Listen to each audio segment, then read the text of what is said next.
party tonight! What? TV party tonight! Oh, we got nothing better to do than watch TV and have a couple of brews. Don't want to talk about anything else! We don't want to know! We're dedicated to our favorite shows! Oh, my tickets! Everybody loves Hippo Toes! Scary dog! Dancing at Blurnsville! Futurama! Good evening. You are listening to a Radulich Broadcasting Premier Podcast TV Party Tonight. I'm your host, the mandated reporter, and frankly, I'm mortified, Mr. Mark Radulich, and dun dun dun dun dun dun dun dun dun dun dun dun dun dun. The Podsmen ride again. All right, gentlemen, he's back and better than ever. Wait, don't say it until I do my bit. Chris Bailey. How do you do? Well, I've been up and down the road with Mark Radulich, and the Podsmen are back this evening. All I gotta say, the Podsmen are nice guys. We don't wear white hats. Heads are gonna roll. Oh, wait, what a goof. You know, I get accused of being whacked in the head a few times and having a little touch of Alzheimer's. My God, almost forgot. The third Podsman, Sheehan, get on down here. Hey, gentlemen, how are you? Welcome back, sir. Hey, thank you. You know, I thought for a minute I was going to come out here and just get fired, but, you know, I'm already fired. He's back. Hang on.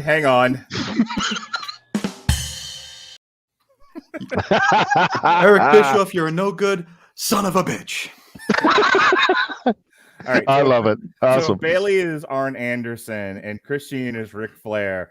What does that make me? What am I, Paul Roma? Mongo. Mongo. You're definitely Mongo. Well, good night, everybody.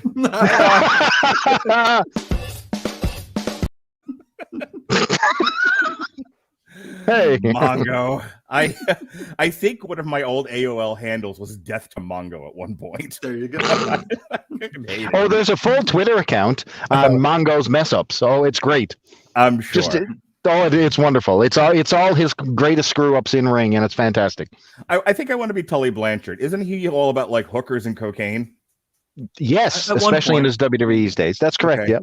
And his daughter's like a horrible racist. Hey, Tessa, come on now. Oh, yeah, I forgot about her. Okay, all right. She's not a racist. She just mistreats people. Great. I'm Tully Blanchard of this trio then, and Lily is Tessa Blanchard. So she doesn't know anything about that. Oh my God.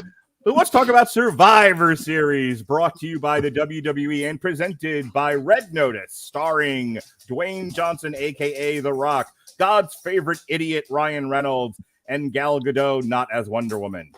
Well, all I got to tell you guys, I'm still searching for Vince McMahon's egg. Ugh. That's all I can tell you. The Ferrero Rocher got stolen, huh? Yeah. Oh, you guys have Ferrero Rocher in the U.S. I did not realize that. Of course. That's what you give as a Christmas gift to people you don't know or care about. You give them those pyramids of the Ferrero Rochers just to say, hey, I thought of you. Nothing says I don't give a flying about you than a Ferrero Rocher. That's a fact. Amazing. All right, let's get into Survivor Series here. Brand warfare. I know Sheehan loves the brand warfare. You know, this is the one time a year where SmackDown and Raw go head to head, right? I mean, I think I heard that a time or two. It's wild. All year long, the guys strictly stay on their brands and they fight each other and the feuds build. But this is the one time a year where guys intermingle. I mean, they just had a draft a week ago, but that's fine. These guys never see each other except at every pay-per-view. And Bruce Pritchard's in charge now, and he's the guy who won't shut up about how awful the wild card match was at Survivor Series 95, right? There was no reason for these people to team up. Well, what do we got now? Yep. All right, so let me ask you guys a quick question. If it wasn't for the color schemes where Raw is red and blue and SmackDown is blue, like Republicans and Democrats, could you even tell these brands apart? Like, oh, no, not at all. Before, I mean, let's think about it. Back in the heyday, you used to know if John Cena was on Raw or he was on SmackDown. Right. If Brock Lesnar was a SmackDown guy or a Raw guy, you knew your brands because it meant something. You know, for the most part, they were kept separate. Yeah. Now you don't know. Like anybody can show up on any show. Hell, they'll show up on NXT. They'll show up in a school gym. We don't care. But there's definitely no reason for this interbrand stuff. I mean, people literally were on the same brand 1 week ago, and now all of a sudden they're on the other side hating each other. Come on. And they suddenly have this brand patriotism now. It's my God, ridiculous. Except for Charlotte Flair, she despises being on SmackDown and having that title. Loathes it. I want to see a guy forget what brand he's on and have to look at his shirt. Like. Maybe that's what happened to Kevin Owens. Maybe that's what happened. I am here to kick ass and bring down SmackDown. You're on Raw. Wait, no, you're on SmackDown. Who? What? Who? I mean, full disclosure here, I haven't watched any WWE since SummerSlam. Mm-hmm. So I was hoping that like when this started, I'd get like a nice impression on who belongs where, who's affiliated with who's a face, who's a heel. I haven't the foggiest idea who is a good guy, who's a bad guy. They did nothing to help me with this. Despite the fact that there were 6,000 recaps, nothing told me about where people belong, who they're friends with, who they hate. I didn't even know who the other women's tag champion was. Rhea Ripley comes out with a belt. They don't mention who's her teammate. I had to look it up, and I found that it's I guess Nikki is now Nikki Ash. Oh yes, Nikki Ash, almost a superhero. Oh, really? Oh yeah. Oh bro, it's worse than you think. Oh my God, I just saw Chris Sheehan's heart break. So the entire thing, Sheehan, and I love this that we get to recap some of this stuff, is that she suddenly became a fan favorite superstar instead of the crazy lunatic person. Okay. Now she was hanging out with Alexa Bliss, doing the best friends thing, really, playing the good girl. Yeah. Then suddenly when Alexa turned into this, the Fiend basically took over that gimmick. She just suddenly became a superhero to the fanfare of nothing or nobody. It was literally hit in the head first. Did they do that? Did she get thrown into an electrical board and shocked? That would be giving them too much credit. No, she just randomly grabbed a cape and said, "Did she find like a cape in the garbage can?" I don't even think they gave it that much attention. Wow. Brutal. What's funny about that is those are all real things that have happened on the program over the last 30 years. Mm-hmm. That's true. So there were legit 2 feuds built up to this. Everything else was just sort of a mishmash of, it's that time of year again, so we have to do brand warfare and all this other crap. But like there were like legitimately 2 feuds that had heat. One of them was Becky Lynch and Charlotte Flair, and I think that's because of the real life heat they had. Like otherwise, it just would have been 2 girls with belts wrestling each other. But considering, like, I think they had the belt drop incident recently, where like they were supposed to. I don't know if you've seen the Sheehan, or I don't even remember if they talked about it in the replay at all. No, they edited it. Okay, so check this, right? This is honestly the best thing about this entire pay-per-view, like setup. Okay. It's the only thing worth talking about. So Becky won the SmackDown title from Bianca Belair in like 10 seconds, right? Yeah. That was at SummerSlam. I saw. And then the internet broke and was like, oh my God, but for why? And then Becky became like a heel, and the big debate since then has been, should they have taken their biggest face in the company and made her a heel? And the answer is yes, she is, because Becky Lynch is a dick. So she comes by it naturally. This works. She's a great heel. So she became big time Bex. Okay. So she's a SmackDown champion. And then there's my daughter's least favorite wrestler of all time, Charlotte, who wins everything and she can't stand it. She's the Raw champion. They wrestle. We get to the draft, and they're drafted to opposite brands, right? Convenient. So big time Bex goes to Raw, and Charlotte goes to SmackDown. But they both have belts, and they're of equal value, so they just trade them, right? There's no we don't bother telling a story here. They're just like, here, you hand me the right color-coded belt, and I will hand you the right color-coded belt, and we will skip merrily through the periwinkles. Except that Charlotte Flair might be a bigger bag of dicks than Becky Lynch, and she does this maneuver here. Oh, I dropped the belt. Sorry. And Becky Lynch is like, you mother. But she didn't even drop it in front of her. She dropped it behind her to make sure that Becky walked around her to collect her belt. Needless to say, so this wasn't scripted. No, it wasn't scripted, and not only that, it's just her being a dick. If you saw the unedited footage, which is circulating, it's hilarious because Sonya Deville is looking at him like, okay, you two idiots, you're screwing up this entire segment. And she, instead of having Becky go around, she just picks it up, looks at Charlotte like, what are you doing, you petulant child? Right. Yeah, so, it's hilarious. So not since Shawn Michael Bret Hart have I wanted to see two people seriously mess each other up. Like, yes. And we'll talk about this one. This is the opening match of the pay-per-view proper, so we can kind of just segue into it. But like, I felt not really like legitimately not since Montreal have I thought two people in a fake wrestling match were really messing each other up, like just taking potatoes and opportunities whenever they had a chance. Like, so where did the problem come from? Is this just is there anything widely known about this, or are they just are they just on the outs? I don't know if Charlotte wants to be there anymore, and I doubt it. I mean, her father's complaining every 5 seconds on Twitter about how his legacy's been erased, even though he just got, they just got outed for showing his dick around an airplane. Helicoptering. I was going to say, they didn't out it. That people have known about it for 20 years. It got wider distribution. I was going to say, it went on a cable documentary, and people like in the wrong year. Yeah. Hey, Tommy Dreamer said it was just Flair being Flair. It's okay, guys. Let's not do what that. What happened again. to Tommy Dreamer? He too many chair shots to the head, and I mean, what happened? What is that disaster on his head? he looks like he walked under a diuretic dog or something. That is a disease, a mental disease called arrested development. Really quick, Bailey, do you know of anything else about what's going on with Charlotte, like mentally? Like, does she? I suspect she doesn't want to be there anymore, but do you know if there's anything more to it than that? So here's the latest. So apparently, her boyfriend, as you know, was Andrade over in AEW. Right. So Andrade, in the past week, unfollowed Charlotte on Twitter. So now there's speculation going around that even her own man may have cast her aside. And there's nothing, in the past 2 to 3 weeks where they've had interaction. Because before they were very public. You know what I mean? Mm-hmm. When Andrade went to AEW, my God, she was down in AAA Mexico, making sure her face was seen in a AAA stadium with Andrade. They had pictures by the pool where Ric Flair was doing cannonballs with her man. You know what I mean?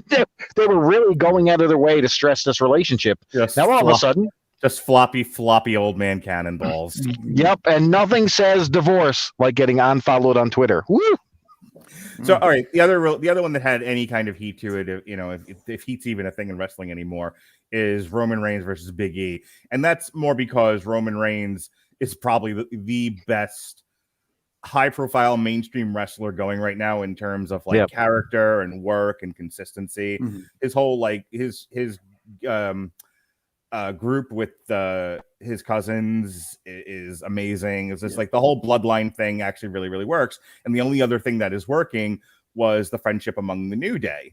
And so Crown Jewel, they made Xavier Woods King of the Ring, and then Roman Reigns beat the living hell out of him, and then out came Big E, and now you actually have a feud worth talking about. Yes. Yeah. Everything else on here is just, it's that time of year again. So let's get to it. All right. Excitement. On the, I didn't watch this. I don't know if you guys did the dark match or the pre-show match. Nakamura. What the hell is a Rich Boogs? Oh my God! Boogs is Shinsuke Nakamura's guitar player, who's also a developmental wrestler. So he's sort of he gets in the ring from time to time or under a hood or whatever the case might be. But he's basically the annoying guitar player. So Shinsuke's entrance music, the he plays guitar to it.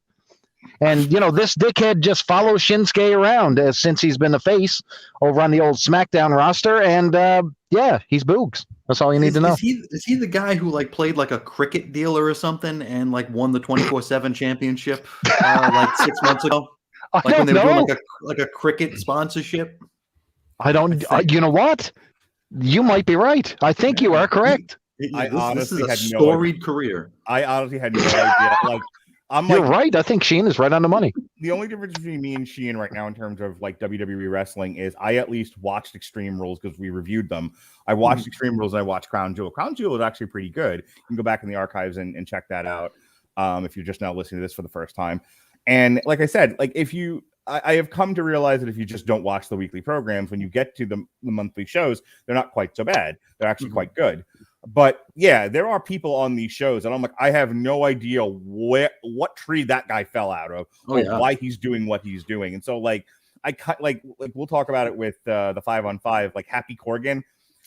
I have no idea what the hell what the hell is a Happy Corbin and a drip god? What the well, listen. Happy. First of all, we need to settle something because we said Crown Jewel was great. Now that this podcast now Mark has got some definite sponsors. So now we're sponsored by the Kingdom of Saudi Arabia right now. Okay, so we're getting that dirty Saudi money. Yep. Okay, now by the Tourism Board of Montreal and the Tourism Board of Saudi Arabia. Now let's frame up Corbin. So Corbin, remember he was King Corbin. Yep. Yes. So he lost the crown. Okay, he started losing a series of matches to Shinsuke Nakamura. Because he sucks. The crown went away, and then he was playing. Remember when DDP lost all his fortune and he was down on his luck and he was a bum over in WCW? They did the exact same skit with Corbin, and he sucked. But then he went to Vegas one weekend and won a windfall of money, and now he's Happy Corbin. So he wears like the Hawaiian shirt. He actually sucks worse. It's amazing. Who is the guy that's with him? Because Madcap something. Yeah. Madcap Moss or whatever his name is. That Riddick Moss? I don't know who he is. Is that Riddick Moss? Oh, man. That sounds like somebody who was a wrestler at some point, right? Or is that a boxer that I'm conflating here? You're thinking of Riddick Bowe, who's African American. Close enough. And through the WBC title. Madcap Moss. Yeah, who is Madcap Moss? Maybe he's Riddick Moss. Okay, it doesn't matter. No, he's Madcap, whoever he is. He just jumps around. He reminded me of like a even less interesting Damian Sandow. I was thinking of Flavor Flav actually from Public Enemy. Like they needed like. Can we just get a guy in a top hat and a clock to come out? All right. Anyway, so did anyone you saw the match, Bailey, between Nakamura? No, I saw the recap after when they showed it on the show. I did not see that's all I've seen. Okay. You didn't see it? Sheehan? Okay, cool. No, because I wanted to, but Peacock still hasn't fixed the thing where you can like go back to the beginning of a show while the show's still playing. God. Gotcha. So move to Canada, get the real network. My God. You savages. I was classy and I was talking musicals with my good friend Elizabeth Faust Sunday night. So I didn't watch Survivor Series the next day. He's all upper crust now. He's all upper crust, Sheehan. He's left his friends behind for bigger ventures. Since he got that Saudi money, he's a changed man. Wouldn't you leave us too? Listen, if the money was right with the Saudis, you guys would be gone. That's me. You could call me Bale Sewer. All right. So back to Becky. I'm gonna move us on. So back to Becky Lynch versus good old Charlotte there. Like I said, this was probably the best match of the night. Like they started off strong and it was sort of downhill from there. Can I say something? Go ahead. On the level of fineness out of 10, how good did Becky Lynch look in that red suit, that Scarlet Witch style uniform she had going on there? I mean, good heavens! The complete opposite of Charlotte. Yes. To me, it looked like she was an Olympic swimmer of some kind. It's fine. What swimming are you watching? I don't know. Oh my God! I'm going to take up watching swimming if that's the case. A plain red plastic raincoat leotard, it's fine. But it went south in both directions, front and back. Good heavens, man. She needed some sides and maybe some headgear, and she could have been Elektra. Oh, you're right. I thought she was doing the Scarlet Witch with the large boots and stuff, but West Coast style. But yeah, wow. Anyway, Chris Sheehan, I thought this match was fantastic. Like I said, it was, to me, it was like they looked pretty stiff in there, and I there were some really, really good spots. I think my only complaint about this match is there were a couple of times where Becky got it worse from Charlotte, and there were a few times where she was just kind of laying down taking a nap. But for the most part, they kept a pace. They looked like they were brutalizing each other. It looked like Shawn and Brett circa 1997, where they really were trying. they probably weren't, but they looked like there was some intensity between them. Like I bought that this was a real fight. Mm-hmm. This felt like these two girls wanted to tear each other's head off. So I was, as you said on this podcast before, I got very lost in this match. It's probably the only one I did. Where I forgot I was watching wrestling and I just saw two girls trying to mess each other up. So I really, really like this. I thought they did a great job, and the finish was phenomenal. Both of these, they're both asshole heels, right? What? The finish was anyway, go ahead. Charlotte tries to cheat to win. She gets caught. Becky reverses it and gets away with the same thing, and Charlotte is hoisted by her own petard. Literally. Acted. Drama. Line. What'd you think, Sheehan? I could say that I've missed WWE in two different ways. I've missed it in though I haven't seen it, but I haven't missed it in that I don't feel bad about it. I don't feel bad that I haven't seen it. So going into this is my first match back in 4 or 5 months. Mm-hmm. And like I mentioned before, I don't know who's a bad guy, who's a good guy, who's a bad guy. Here, it was just different levels of dickhead.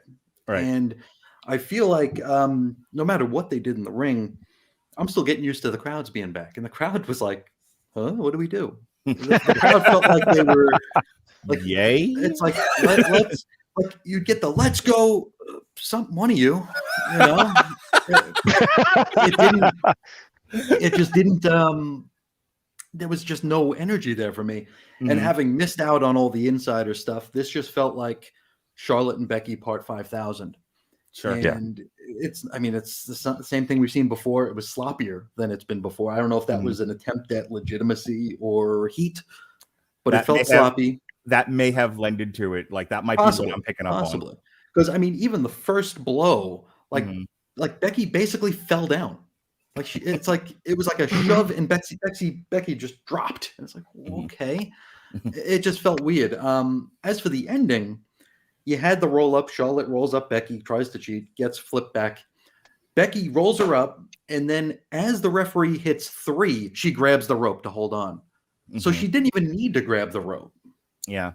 She grabbed it just a little bit too late to make it actually land for me, because she could have done it without it. Sure.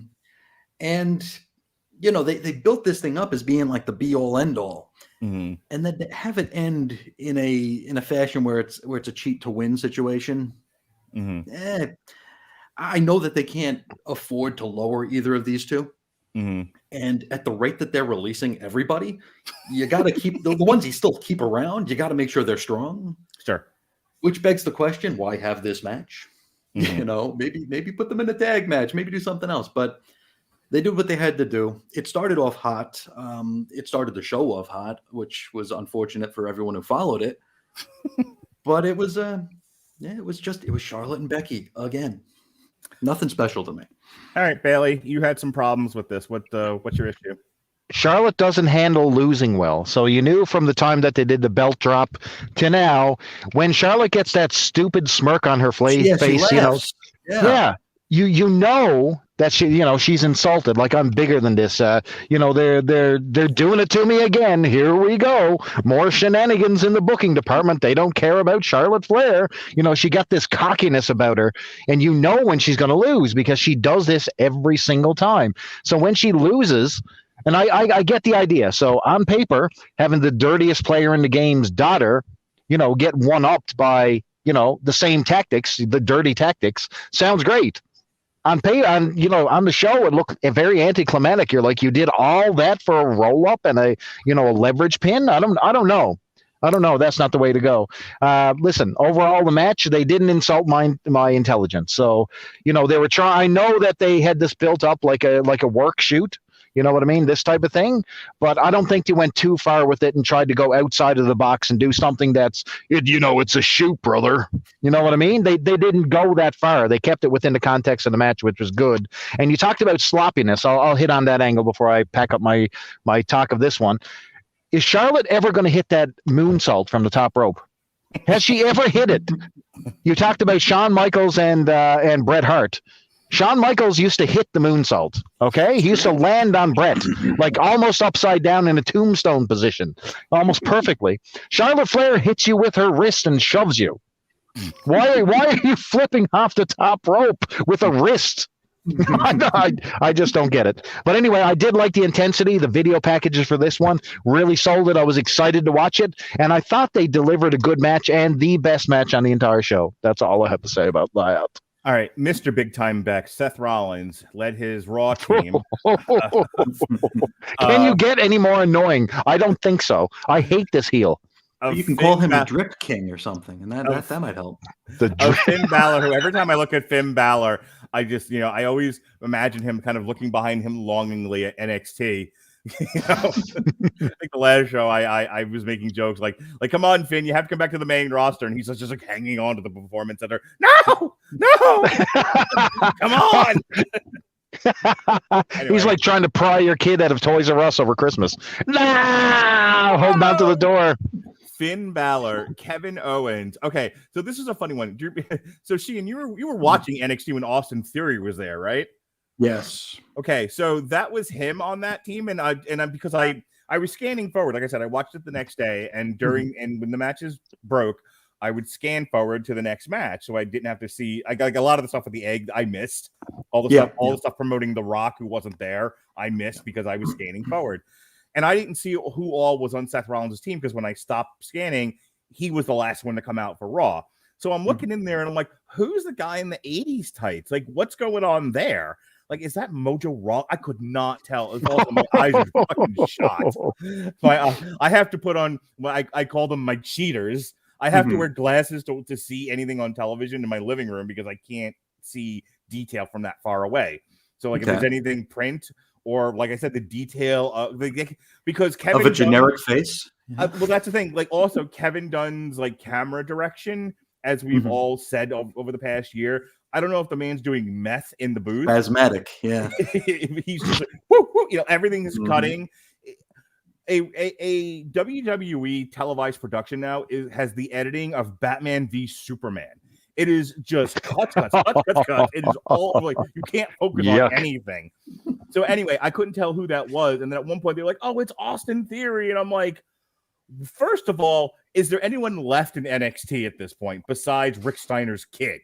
Like, hey, do not besmirch the good name of Braun Breaker. The only thing left. There. He is the only one there. Dextericity's there, right? Him and Ciampa are the only ones left in NXT. Everyone that was any good that I had any interest in on that show is now on the main roster. So yeah, there's Austin Theory just chilling. Anyway, and then Bobby Lashley. And then you think Austin Theory will survive 2021? No, sir. And then they'll cut him, because this company that made record profits still has to do budget cuts. Although I'll bring something up a little bit later as a resolution to a plot line here that happened on Raw. But anyway, continue on.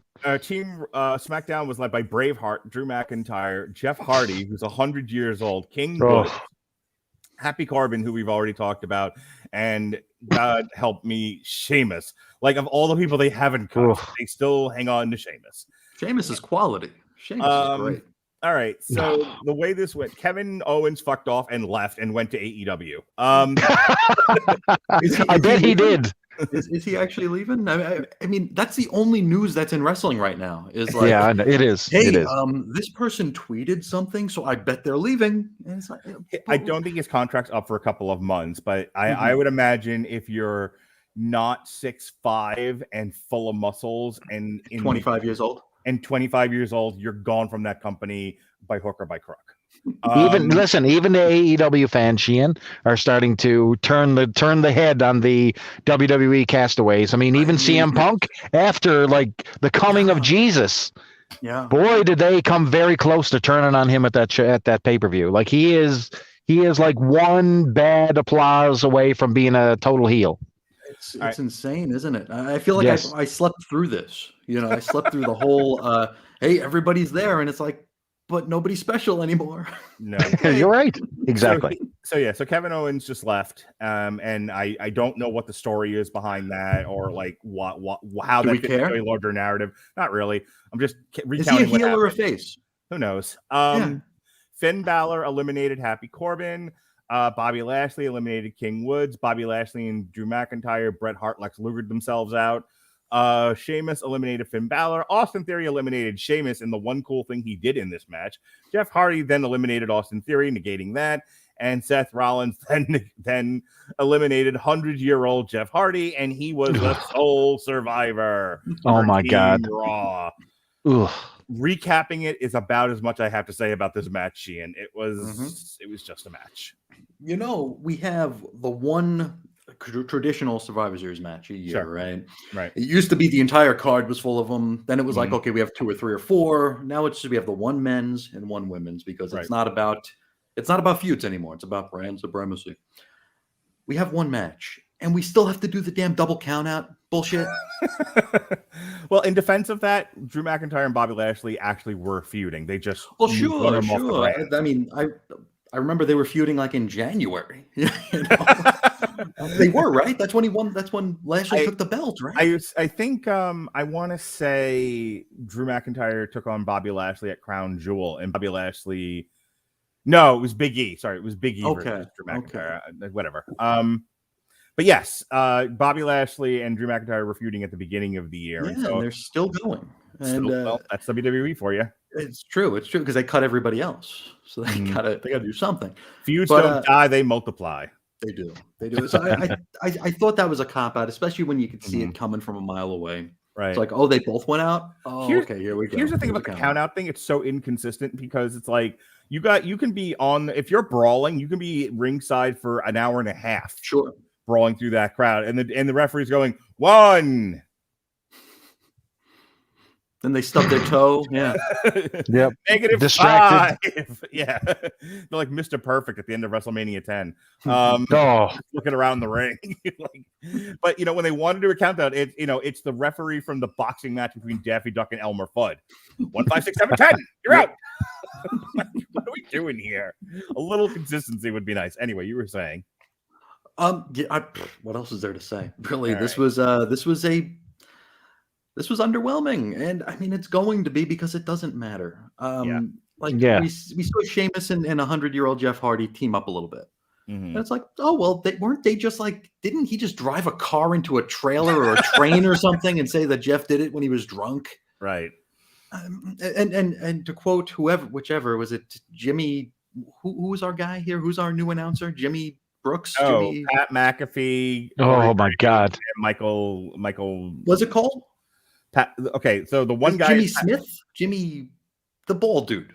Oh, him from Bellator. Yeah. Go ahead. Oh well, I mean, like I think he said something along the lines of like that the Jeff Hardy and Sheamus thing was the most like personal and bloodthirsty feud in WWE history. I disagree. But to see them partnering up, and then you have Sheamus turn on. It's like it was just. I haven't watched in months, and I haven't missed anything. We're still in repeats. Holy Christ! Is that Hogan and Savage? What year am I in? I don't know. I mean, this is Nitro 1997. I'm expecting an NWO run-in to end the show. It's the same thing over and over again. Yeah, Bailey, this 5 on. Oh, I'm not sorry. Great. No, you're good. Bailey, go ahead. I used to swear and explain to people why I love Survivor Series so much because of the 5-on-5 matches, eliminator style, getting people, getting people to go over that normally don't go over, to get people pinned who don't normally get pinned or beaten or submitted. I give that up officially. This time I have no reason to defend the Survivor Series anymore. I am over it because I'm telling you right now. Countouts, for example. If you watch AEW, like if you had a countout, that's considered an absolute disgrace on your show. Like WWE has had hundreds, and AEW's may have had one or two since its existence. It's just something that's frowned upon. And using these cheap shortcuts throughout this entire match is just mind blowing. Now, here's why I think there's a big difference. When we started watching Survivor Series back in the day, there was a reason for the most part, especially in the early 2, why people were lined up on each team. There were feuds, you know what I mean? When Honky Tonk Man got into the ring with Ricky Steamboat, it meant something. My God, this guy took my Intercontinental title away. You know what I mean? It meant something. Randy Savage, Hulk Hogan teaming up against, the Mega Powers going against the big. Yeah, all these different things. Like, things meant something. And, you'd had a couple castaways there who were going to job out early. Always did have that stuff. But for the most part, there was a sense of story and purpose. This whole brand thing doesn't mean anything. And I think that's the entire thing why Survivor Series doesn't work anymore, because nothing matters. Nothing matters. And I didn't like it at all. I thought this was a waste of time. And to have Seth Rollins be the sole survivor, shoot me in the head.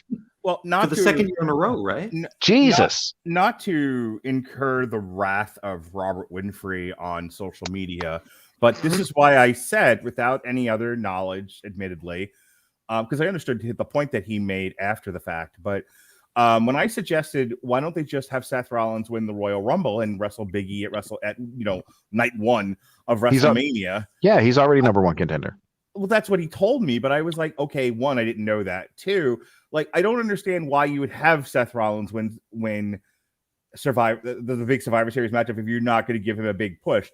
And he's a good, consistent guy that you can have mess up Big E and have what is Big E supposed to do between now and WrestleMania? Like, who else is on that roster that they've not crushed the soul out of it, or any audience interest in besides Seth Rollins? And that was my only point. It's not like I'm a big Seth Rollins fan. I'm not a fan of any of these people anymore. But you can't be. You can't invest in these people anymore, because tomorrow there's going to be a thing on Meltzer's site saying that they've been cut. Yeah, you're right. I'm looking at who's on that team, right? Mm-hmm. So you don't like Seth Rollins. So you have Finn Balor, Kevin Owens, Austin Theory, and Bobby Lashley. I mean, they just did Bobby Lashley versus Big E. We need to move on from that. We'll talk about it in a moment, but you have Omos, who won the Battle Royal, who's oh my God. Okay, still go ahead. On Raw. You have, any combination of Randy Orton and Matt Riddle. And then that's it. You're out of people who are on. My point is, like, clearly you want somebody currently who was just on your pay-per-view who you can push, get them rolling into a feud with Big E. Of the people I just named, besides maybe Omos, is there anyone that you would want to see wrestle Big E that would be interesting, that might, be something new to watch? No. I'll just make it for you. The answer is no. Pat McAfee. I would buy Pat. I would change my mind about having to sit through 2 nights of WrestleMania if Pat McAfee would just run over Big E, Roman Reigns. I want him to be. It'll be my second Looney Tunes reference of the evening. I want him to be like Bugs Bunny in the baseball game. And now on first base, Pat McAfee playing catch up. Pat McAfee, pitch up. Pat McAfee. I wanted him to do 3 different voices and just do the commentary himself. He was on the verge of doing that. I'll tell you that this time. He was hyped. The multiple faces of Pat McAfee would be amazing. Just have him come out in different gimmicks. All right. So just come out him, but just with different names. This joke about Pat McAfee was brought to you as Bugs Bunny was brought to you by Grammarly. Grammarly, for you listeners of TV Party Tonight on Radulich Broadcasting Network, brought to you by W2M, is offering a free download of the Grammarly software. Grammarly's AI-powered products help people communicate more effectively. Grammarly helps you write mistake-free on Gmail, Facebook, Twitter, LinkedIn, and nearly anywhere else you write on the web. Grammarly corrects hundreds of grammar, punctuation, and spelling mistakes while also catching contextual errors, improving your vocabulary, and suggesting style improvements. To download Grammarly today, go to getgrammarly.com/W2M-network. Again, it's getgrammarly.com/W2M-network to download Grammarly for free. All right. Also, to get Christian back, we had to accept some Saudi money, so we're also sponsored by the Kingdom of Saudi Arabia. Okay, go ahead. Mm-hmm. All right. So for people who are watching on Twitch or YouTube or Facebook, you can comment in on the show and explain to me why it shouldn't be Seth Rollins, but only if you can come up with a better answer. Okay. There's only one. and just Trucity? No, Pat McAfee. That's Pat McAfee, right? If you can come up with a better answer than Pat McAfee or Seth Rollins, I will take your comment. Oh, we got one. And it's, we all know Tony Khan is sponsoring this. Indeed. TV Party Tonight is. So then we are still getting Saudi money. Hang on. God damn it. Oh, man. Well done, Sheehan.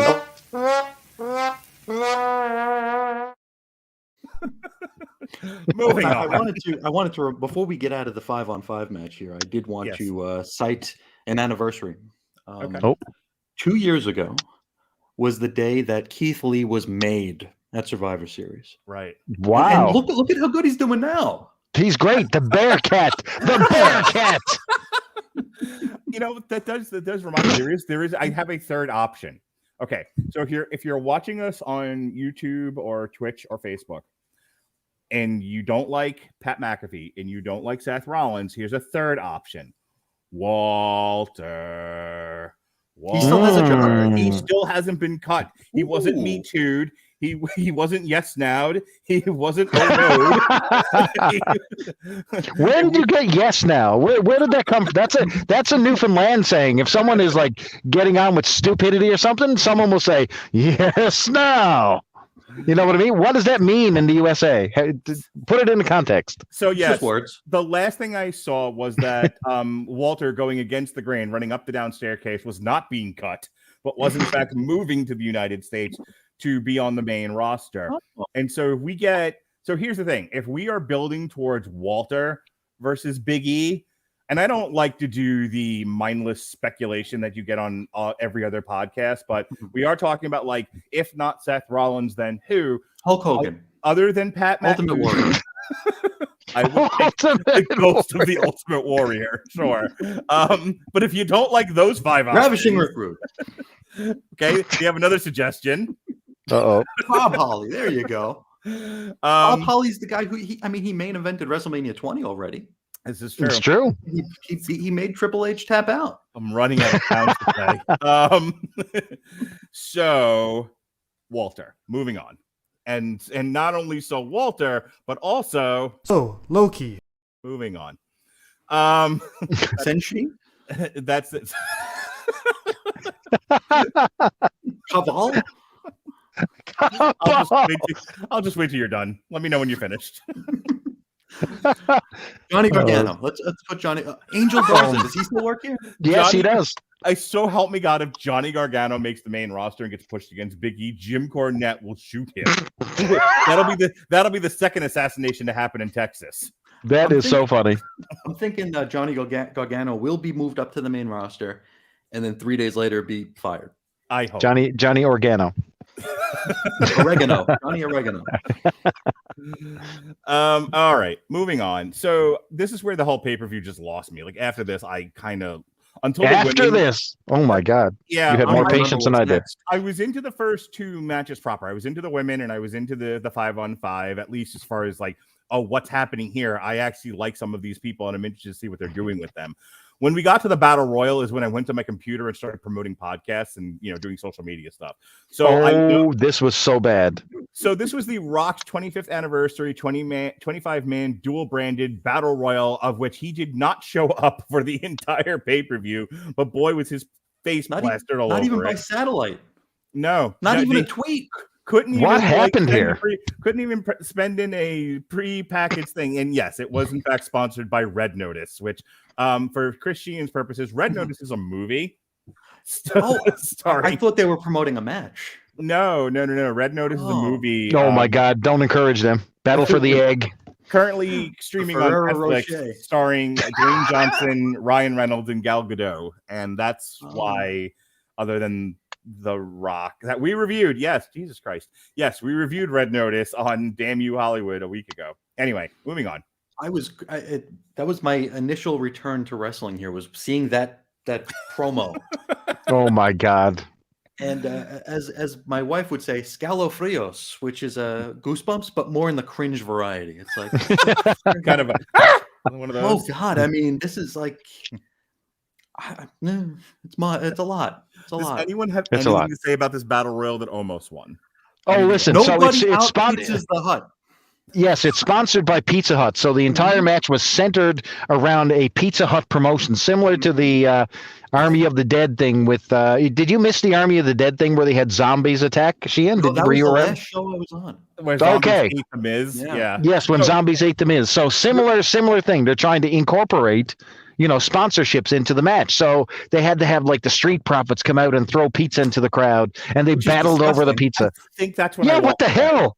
I think real quick, I think that's when I walked away. I fast forwarded again after the end of the 5-on-5. I fast forwarded, and then when I stopped it, the Street Profits were like mimicking talking with the pizza boxes. They were like, "Oh, Pizza Hut," like, and pulling the boxes out, and I'm like, I'm done. It was bad. That's when I walked away. I'm like, I have podcasts I have to promote. I'm gonna just have this on in the background.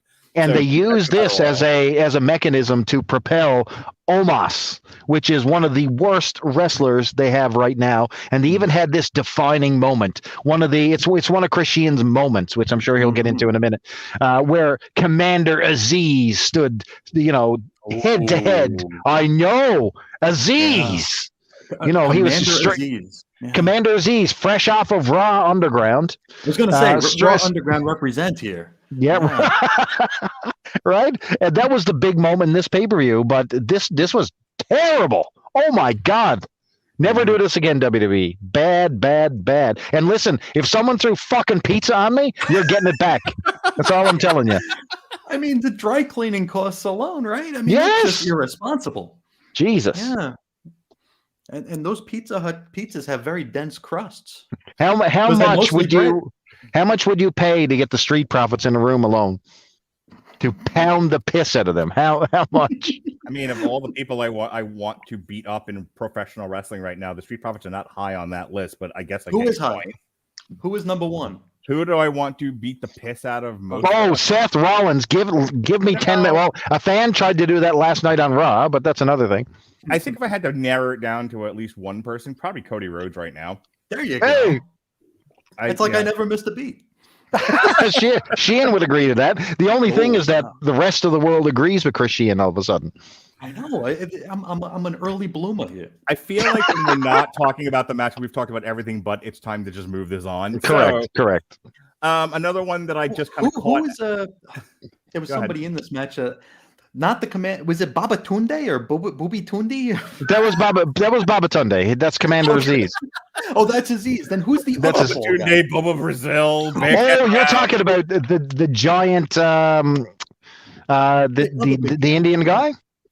Yes. Okay. He was on Superstar Spectacle.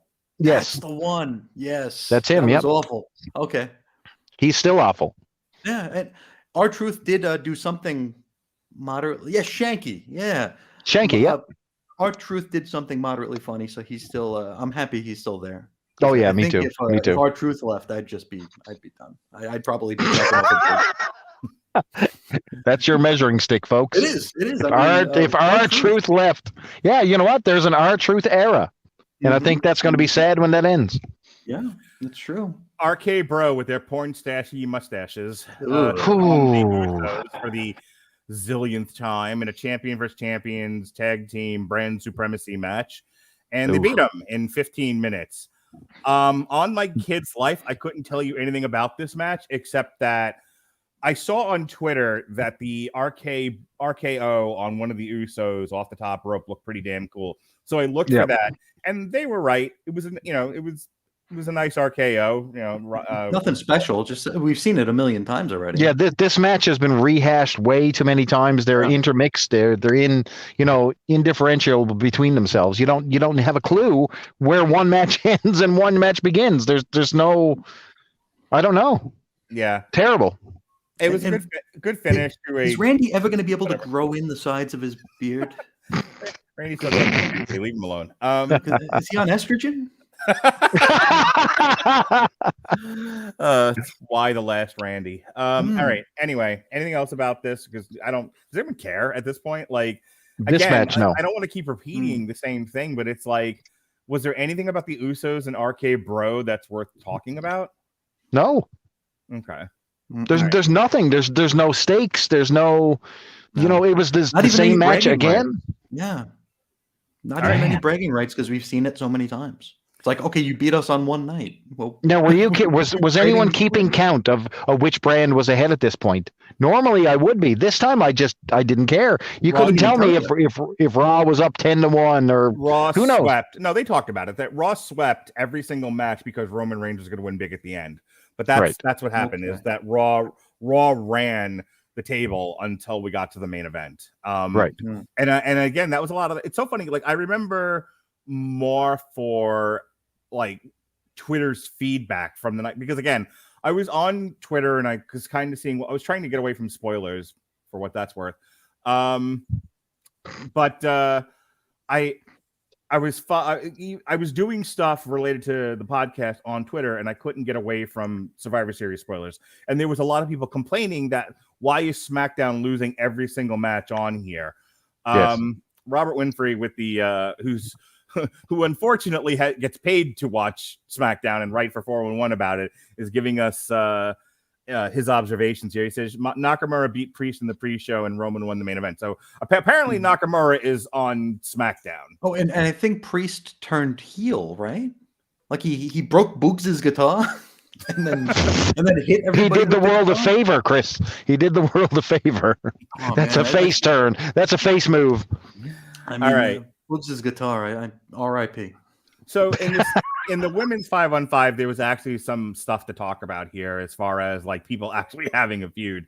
So Bianca Belair, I guess, bounced over from SmackDown over to Raw, and she was the captain, I guess, of the Raw team with Rhea Ripley, Liv Morgan, Carmella, and Queen Zelina. A couple of observations here.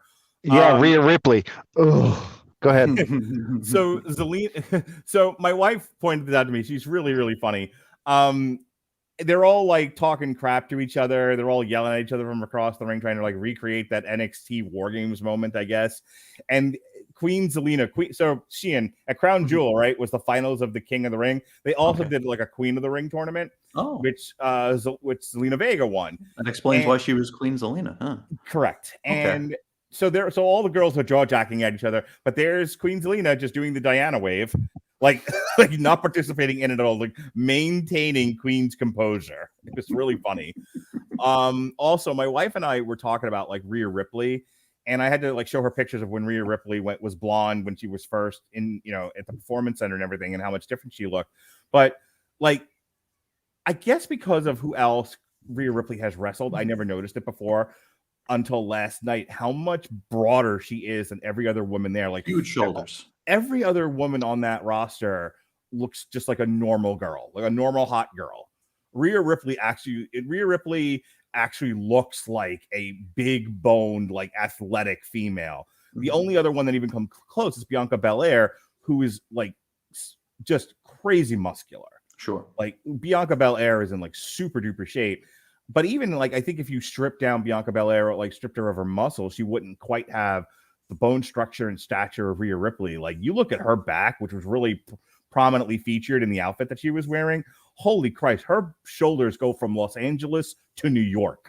Yeah. It is crazy how broad she is. Absolutely. When that is all I remember from this match, that tells you a lot about it. But the other thing was you had Bianca Belair from, you remember WrestleMania, Bianca Belair and Sasha Banks main evented. I think it was night 1 of WrestleMania.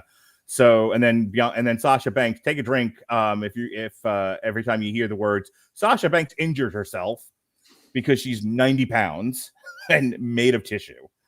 So she's back from injury and she's picking up her feud where it left off with Bianca Belair. So there was at least some history between the two of them in this. And so that brings us to the SmackDown team of Sasha Banks, Shayna Baszler, Shotzi, my kid lost her last name, huh? Yep. You go to the main roster, lose your last name. Yeah, that's Natalya, who was 100 years old, and Tony Storm, who I also want to talk about this.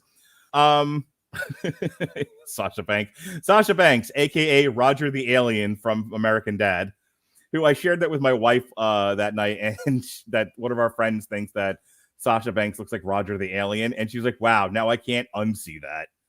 I don't know who that is. You'd have to watch American Dad. In any case, the other observation, I don't know how far back you remember this, but Chris Bailey and I were talking about how Tony Storm, like, I don't know, a couple months ago, like, for some, had looked like she put on some weight, but it only went to her thighs. Like she was like turkey thighs there for a while. I was there for that. Yeah. Okay. That. You were there for turkey thighs. I was. She slimmed down. Her thighs look proportionate to the rest of her body now. All right. So now that I've got all that out of the way, what did you think of the match, Sheehan?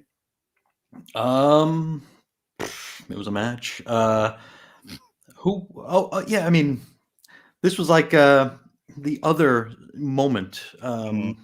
We cut the entire Raw team down to one person, and then that one person comes back and beats everybody. I mean, it was Bianca, which is great. Right. I guess nobody likes Sasha because they caused her to get counted out. Or did they just distract her enough to get knocked out? I don't remember. I know her own team went against her. Mm-hmm. Yeah. Shotzi lost her name. Tony lost her thighs. I miss Shotzi coming out on the tank. Like, I remember when she was in I think it was either the tag team or the War Games match, and everybody showed up on the tank. That was the War Games cool match. moment. Yeah, that was cool. Yeah. Apparently, Sasha and Shotzi just started feuding over hair color, I'm guessing. One's got blue hair, the other one's got green hair, and there can be only one weird hair colored gal. Yeah, tensions are high between the green hairs and the blue hairs. It's true. It's true. All right, Bailey. I'm glad you're still with us. You went on here for a little bit. What did you think of this match? It's 5-on-5 extravaganza.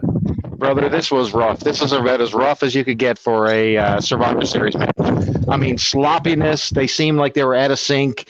They had an entire, you had Carmella starting this thing out. And I mean, you talk about, you don't know who they're pushing. Why are they pushing Zelina Vega? What's the reason this match is happening? I don't know.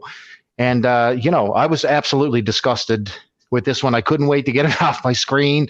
You had people like Natalya, who serves zero purpose for being in these rings. You know what I mean? Like, a lot of these people, with the exception of, they're trying to build Bianca back up after crucifying her at SummerSlam. And I think I'm over her too. I don't want to see her skip to the ring. Oh, this was just so much I don't want to see anymore. All right, thumbs down. Are they pushing Zelina so hard now to get bygones be bygones for the whole unionization thing? Is that what they're doing here? Last I remember, she was canned for saying I like unions. Probably not even realizing what a union is.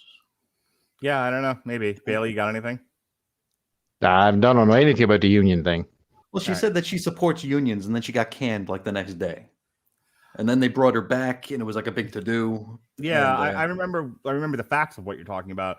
I don't know much beyond that. All right, in our main event, one of the only other matches anyone ever cared about, at a little over 20 minutes, we have champion versus champion, Roman Reigns versus Big E, and Roman Reigns beats him clean as a sheet, and Roman Reigns continues his unforgiving, dominating, winning streak, and just fucking beat him flat. No crazy. So the last couple of months, it was like Roman Reigns would beat Edge, right? And then John Cena shows up. Mm-hmm. And then that builds to the next match. And then John Cena goes away. And John Cena gets beat. And Brock comes back. And then they feud again. And then he's not quite done with Brock. There's shenanigans afoot. So him and Brock will probably come back together at the Royal Rumble, presumably. But, he has this match with Big E, and he beats him clean as a sheet, and Brock's not there, and there's nobody else there, and The Rock doesn't show up, and it's just nothing. And everyone, and I think that, the feedback I saw on Twitter was this was not a great Survivor Series. And I'm not as hard on it as everybody else. I think for the most part, what I saw was about average for the WWE. They, some fairly solid wrestling. And because, again, I don't watch the weekly show, I can tolerate a lot of what they do because I have forgotten everything I saw the previous month. So it's all kind of still fresh to me. It wasn't as good as Crown Jewel, which was really, really good, but it was okay. But I think a lot of people are shitting on this because this has a really flat ending with Roman Reigns going over a guy who just got the title, just started getting a big push, and nobody showed up at the end to send everyone home happy. It's just like, oh, the bad guy won. We'll see you at day one. They did so much to promote The Rock. It just came out of nowhere that they didn't use it. I don't understand. That's true. So, yeah, by the way, Robert Winfrey says, Vega was vocal about wanting collective bargaining. WWE got pissed and cut her. She came back, then a week later, her husband got fired. Wah, wah, wah, wah. By hook or by crook, they'll get you. Yep. So that's my thoughts on the pay-per-view at large. Like I said, solid match. It's just, I think Roman Reigns and Big E mixed up well together, and I thought they had a solid wrestling match, but solid is also a nice way of saying nondescript, Sheehan. Oh, yeah. Yeah, 100%. I think the right guy won. Mm-hmm. If I'm not mistaken, Big E cashed in the Money in the Bank to win the belt, right? Correct. Did he do it like as a sneak attack sort of thing, like an advantageous win, or did No, it was straight up. He won it honorably. Okay, so it's not like he lucked himself into it. So, I still think Reigns should have won. I watched this like Mark did the next day because I tried watching it the night of and was like, nope, I'm not doing this. I can't rewind. I'm not waiting until it's over. So I did it the next day, and as the show's coming to an end, I saw that there was still like 4 or 5 minutes left. Right on the little time allotment on the cock, right? And I figured, okay, someone's coming out. Someone's got to come out. Reigns to win this decisively, to just like basically just put Biggie into the ground. There has to be something here. It's Survivor Series. That's when we usually start building to Mania. That's usually when there's like the hint that, okay, this is our direction. Right. We heard earlier in the show that Brock's suspension wasn't forever. I missed him getting suspended in the first place, but I guess he's not suspended forever anymore. So I thought maybe he'd come out. They've been promoting the hell out of The Rock and his egg the whole damn show. He doesn't show up. Right. I'm thinking like, okay, well, I know Strowman was supposed to start at TNA, but then that fell through. So maybe he's coming back. I thought something was going to happen. I mean, God help us. Goldberg, he's still around, right? But nothing. Absolutely flat. And it was just Roman winning, putting on his chili pepper necklace and walking away. Yep. Yeah. Very, very underwhelming. Yeah. Like we're doing this Mania for WrestleMania series, and we're up to WrestleMania 10 now. And look, the good guys don't always win in the end, but the WWE always had a habit of doing something at the end of the show to send the crowd home happy. Yeah. And I'm not entirely sure what something to talk about. Right. What they thought here. I mean, they've done it before with other events, like when Roman was feuding with Kevin Owens, Roman beat him, but they had just had a hell of a match and they beat the piss out of each other, and there was handcuffs and nonsense and whatever. But then, like I said, then there was that run of like people showing up at the end of the show to be like, oh my God, tune in tomorrow. Yeah. That was a big part of the Attitude Era, right? Was every pay-per-view ended with an, oh my God, tune in Monday. And you did, because you were like, holy crap. The pay-per-views were commercials for Raw. Right. It was the other way around. Yeah. And here, like, there was nothing leaving you hanging at the end of this, because they're not going to, Big E and Roman Reigns aren't going to continue to feud. Big E's going to go to Raw and wrestle Seth Rollins or Pat McAfee or the Ghost of the Ultimate Warrior, and Roman Reigns will go back to SmackDown to wrestle Brock. And you're like, what was the, like, so AEW, by the way, Christian, AEW is a wrestling program on TNT, owned by the guy that owns the Jacksonville Jaguars, who are a football team. I thought that was a basketball team.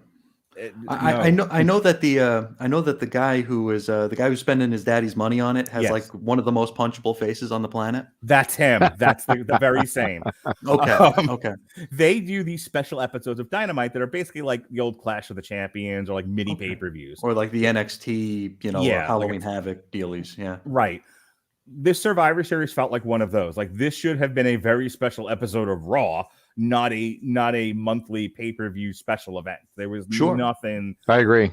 Like in the past, the King of the Ring they've done it so many different ways. Like, they would do it on Raw, or they would do it, they would use that as filler sometimes. Yeah. Or as like a special network event. Like, it's the early days of the network. I don't know if you guys remember this. They would air like house shows basically.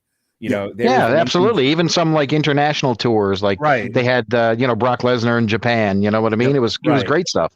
I think when Finn Balor, beat Kevin Owens for the title, it was in NXT. Japan. Yep. Yeah, and it was on one of those house shows. Like, this was that level. You know what I mean? Yeah. If that, I can't disagree. If that.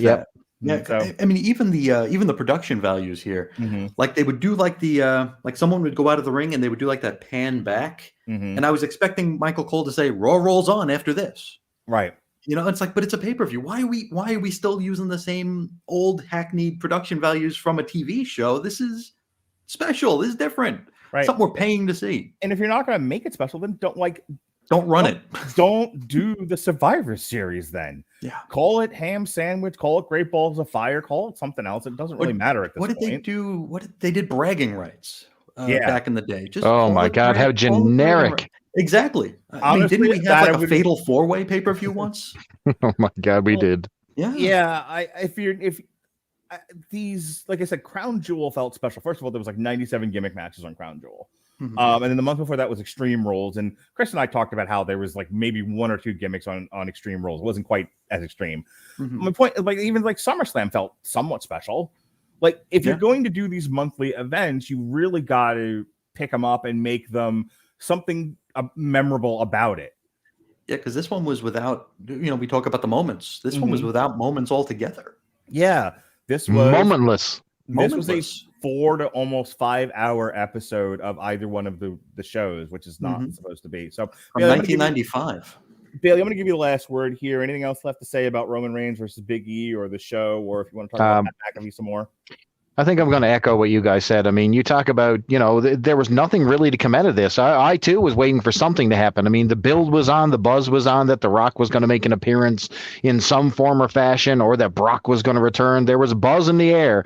It never delivered. And I think that's where the competition is going to get himself in trouble, because you know what I mean? Every single week they're hanging their hat on somebody's going to show up. Somebody's going to show up. And the WWE are very carefully not making that mistake, because guess what? The competition is going to run out of who's going to show up, who's next. That is the tire is, or the air is going to come out of the tires on that little theme super, super fast. So the match itself was solid enough. I will say that. But one thing we neglected to talk about was Vince McMahon, who looks like his face got stung by bees. I don't know what the hell is going on with that face. He's 1,000 years old. Leave him alone. Man. Lips.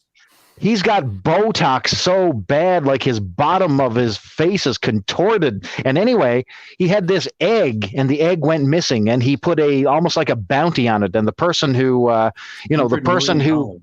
yes, it was $100 million. And later on, and I'll pay this off. Later on an episode of Raw, the very next night, he said the person who brings him the egg, which, of course, Sami Zayn was the guy who found out exactly who had the egg, and it ended up being your man, the guy you were making fun of earlier in the show. Austin Theory brought the egg back, and now he gets a shot. Oh boy, amazing! This was disappointment. That's how we remake talent. Look, the egg. He brought him back the egg. AEW is not perfect, but think about the last 2 events. So Full Gear, which was just like a week or 2 ago. Yeah. And it finally pays off, like a year-long story between Kenny Omega, the belt collector, and Sad Drunk, Adam Page. I thought you were talking about Dean Ambrose. No. But logical payoffs, Mark. Yes, I know that the other idiot on his website were saying that, that particular match was a 5.5 out of 5. 5.5 out of 5. Number one, it wasn't. No. Number 2, you're biased, and you should be ashamed of yourself selling subscriptions with stupidity like that. But boy, did this do nothing for WWE's cause here at Survivor Series. This was pointless. The point I was trying to make was the last 2 events by AEW, which again, this is not a perfect organization. They don't do everything right. We certainly have our complaints about them. But the last 2 events ended. The first one ends with a major year-long story being paid off with the good guy winning. The one before that had 92 people show up at the end of the event. People were ripping their own heads off. Okay. At the end of the last match at All Out, Adam Cole Bebe shows up, immediately like kicks whoever was in the match of the night at the end. And then out comes Daniel Bryan to make the save. Like people went home super happy from All Out. And even I think the one before that was Double or Nothing. Like, I don't remember us having a huge problem with either. So, but how many times can you play that card, Mark? How many times can you go to that? No, who's showing up next? Well, I'm not suggesting they have to do that every single show. I just gave 2 different examples of how they ended the show differently, but sent the crowd home happy. They had it, in one show they had they had the probably the biggest good guy they have in the company outside of Daniel Bryan and CM Punk beat the biggest heel they have in the company in Kenny Omega. And in the month before the show before that, they had 2 big surprises at the end of the show.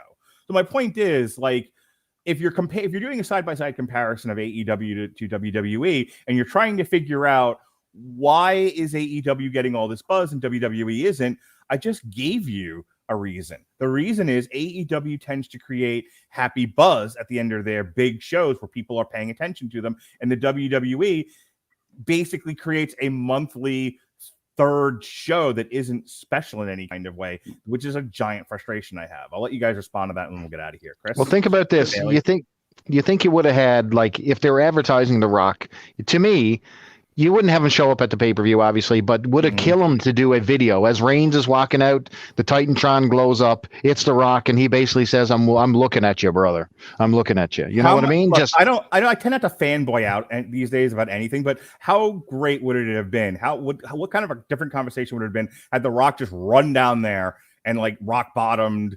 Roman Reigns and then got on a rocket ship and took off into space? It would have been unbelievable. But like I said, that's fan booking, and that's not where their head is at right now. These are paid shows. Remember, we say it over and over and over. They're already paid for. There's no reason to spend that cash anymore. Yeah, Christian, you got anything? Does Kenny Omega still walk around next to that boiled hot dog? Yes, but he's not walking around anywhere right now. He's taking time off because he has a zillion injuries. Like a zillion, knees, back, and everything. You name it. He's busted. Yeah, this dude broke his Glavin. He's got to go in for surgeries. Not the Glavin. Oh my God, his Glavin is busted. Lordy. Oof, what a Michigas. Speaking of Glavins, hey, you know what, Christian? It's that time of year, and I remember from the podcast that we used to do in the olden times that you're quite the chef around the house. That you make the turkey. You're like my friend Tom. You're all Italian and whatnot, and you like to make the sauces and the wonderful dinners that you told me about. That's right. So I imagine you have music on in the background when you're making these wonderful meals for your family. What kind of music do you listen to these days? I usually listen to the dog barking. But is that you, Alexis? I'm sorry. Go ahead. Hey, no. I have been listening to a lot of music lately. I've when it's not Christmas music, which has been on the Sirius deals for a few months now, as a matter of fact. Have you been listening to Dominic the Donkey like a good Italian boy? Well, I'm an Irishman. True. I have zero Italian in me, except in the kitchen. Thank you. Get out of here. I understand what you're saying. Please let me finish my show. Yeah. Go ahead. But yes, when it's not Mariah Carey singing about what she wants for Christmas, I've been listening to the Gin Blossoms a lot lately. Oh, good Christian boy. Listen to the Gin Blossoms. Until I hear it from you. That's them. If you want to be like Christian and listen to the Gin Blossoms, but you don't want to pay for it. Yes, sir.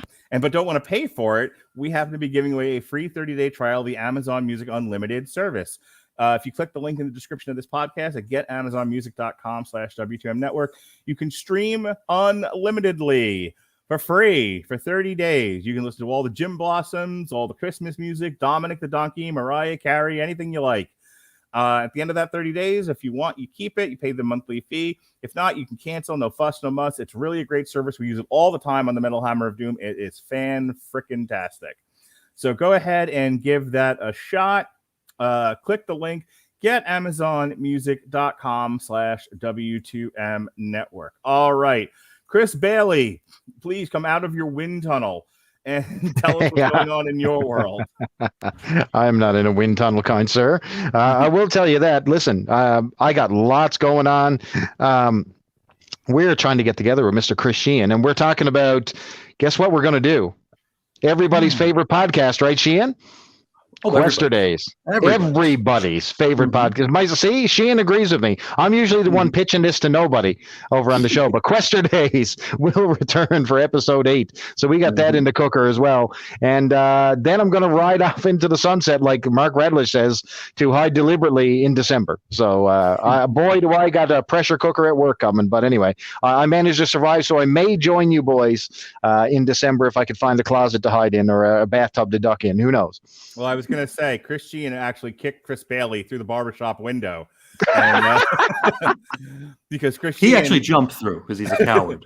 Chris, the Heartbreak Kid Sheehan, will be back. And listen, we got rid of the other guy. We put him on a whole other show. We're going to keep Chris Sheehan around. And as a matter of fact, Chris Sheehan and I, just the two of us, we can make it if we try. We can. Very good. Well done. We'll be reviewing NXT War Games. I so want to be on that one. I'm going to try. Tuesday, December 7th will be the next wrestling review. So go ahead and check that out.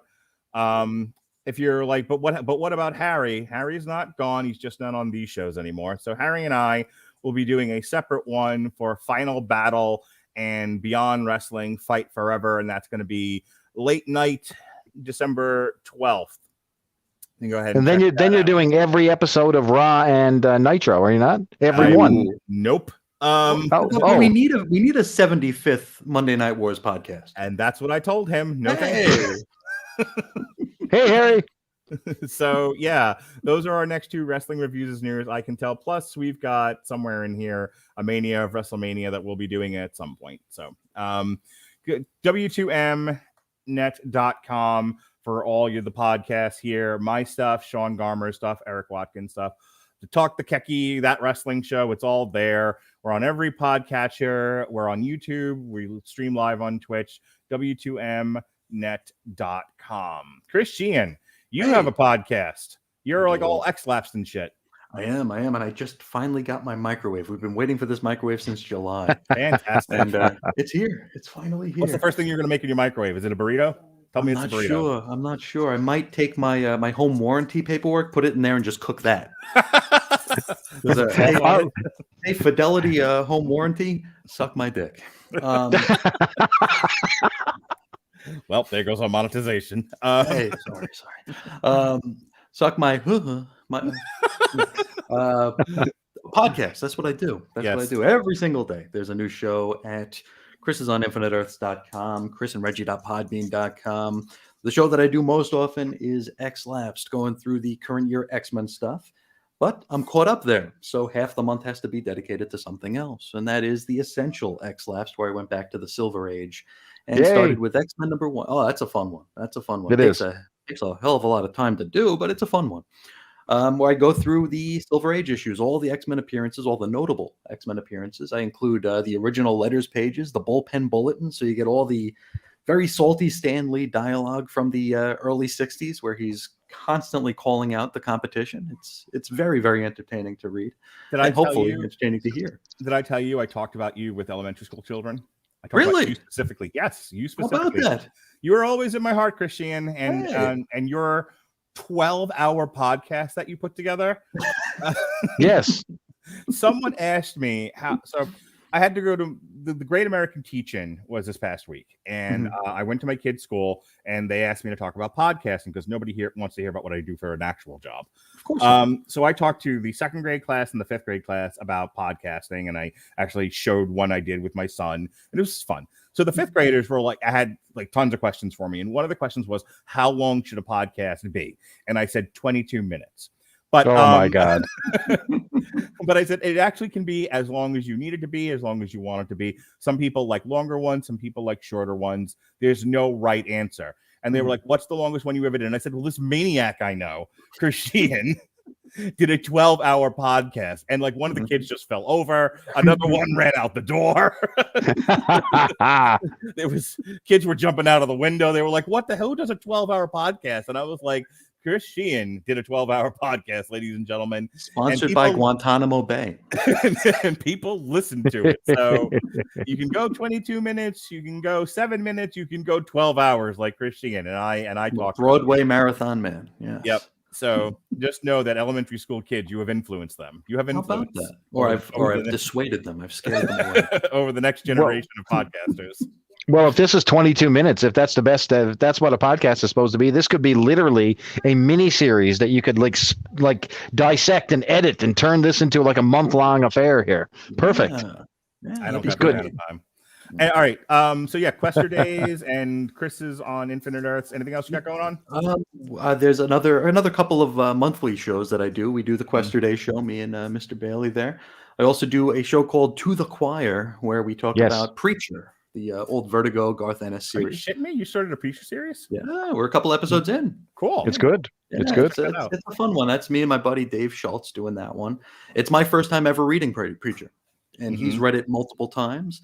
The gimmick there is that he read it as like an angry late teen, early 20s, and now he's in his early 40s, has kids, so it's reading it with like a new set of eyes. Cool. And I'm reading it for the first time ever, so it's a fun one to do, and we get into the gestaltiness of it. It's very much in the Moratory Mondays and Quester Days mold, where we We'll talk about the letters page. We'll talk about the ads. We'll go into the weeds kind of often there. Well, I'm glad that we have you back now doing these Me TV too. parties for the WWE event. So Gives me a reason to watch these shows. Yeah. So Yes. War Games. Thank God. We'll have you on for day one. And and I don't know if you know this, but you're being roped in to doing our live stream of the entire Royal Rumble event. I love the idea. So the idea. Tell the wife now you are not to be bothered the night of the Royal Rumble. You have to sit and watch the Royal Rumble live as we live stream it on YouTube and Twitch. I can't wait to see CM Punk come back and win it. Let's set those expectations low. How about before we go here, who's going to win the Royal Rumble? Because we don't even know who's going to be working for this company in January. Who do you think is going to win the Royal Rumble? Johnny Gargano. Johnny Oregano. I'm going with Pat McAfee. What do you? And your thoughts? Who do you think? Michael Cole. He's the only one left standing. There you go. What brand is Kofi Kingston on? I think he's injured right now. Oh, then never mind. You know who I think is going to win the Royal Rumble? Here's my serious guess. Braun Breaker. He's been 20 minutes on NXT. He's ready. Listen, I want to pitch a podcast series, and it's only a solo podcast series, and it's with Chris Sheehan, and it's called Chris Watches NXT 2.0. I would die and kill to see your reaction to that shit. I'm NXT lapsed right now. Oh, it fits the brand. It does fit the brand. Oh my God, I would pay for it.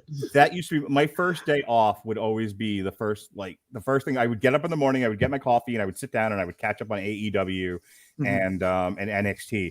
And I couldn't tell you on my kid's life. I couldn't tell you the last time I watched an regular NXT show. It's so bad. God. Now. You just told me that Adam Cole ain't there anymore. I would have never known. It's a brand, literally a brand new. Hey, Jonas, it's a brand new, set of players. Like all these people, they've replaced the entire roster, and every single time you see an old member, they're getting jobbed out and literally fired. It is the most unbelievable thing. When they fired the broad from Hit Row is where I was like, I give up. I don't even want to be bothered because they brought out Hit Row a few weeks in a row and they were getting reactions, and then they all got like shit canned. And it was like, why would I invest my time in watching? You can't. Yeah. There's no point. So there's a War Games. Who's left to be in a War Games? Braun Breaker will be Braun Breaker versus Braun Breaker, and in a steel cage Braun Breaker. It's Braun Breaker and his Braun Breakers versus Braun Breaker and the Braun Breakers in a steel Braun Breaker. Right. When you see Braun Breaker, he looks like a default creator wrestler. You know what I mean? You see him come to the ring, he looks like the generic prototype of a jobber. And then all of a sudden he gets in the ring and he's like Steiner Brothers 2021, and you're like, holy shit! I love this guy. He's amazing. Complete with markers up the ass. Speaking of markers up the ass, Bailey, come on, man. Nope, I'm never letting that go. We're already demonetized. Fire me, I'm already fired, right, Christine? All right. Bailey, do your plugs so I can get out of here before my family walks in front of the camera for the 45th time in the past 10 minutes. Plugs, you can find me over on the Twitter at Charlton_hero. Where Hey, come on, let your kids on. It's more important. There you go. Yeah, I'm over on the Twitter. You can yell at me there. So hang out. It's Charlton_hero. There you go. Mm-hmm. Perfect. All right, folks. Thank you for joining us. The Podsmen, we are back again. Oh, it's like we put the band back together. We're like the NWO Silver. Mm-hmm. Mm-hmm. Oh, come on. And with that said, that tired. We're at least X Factor. Are you dealing with the? We got everything you ever wanted. Be well, be safe, and behave.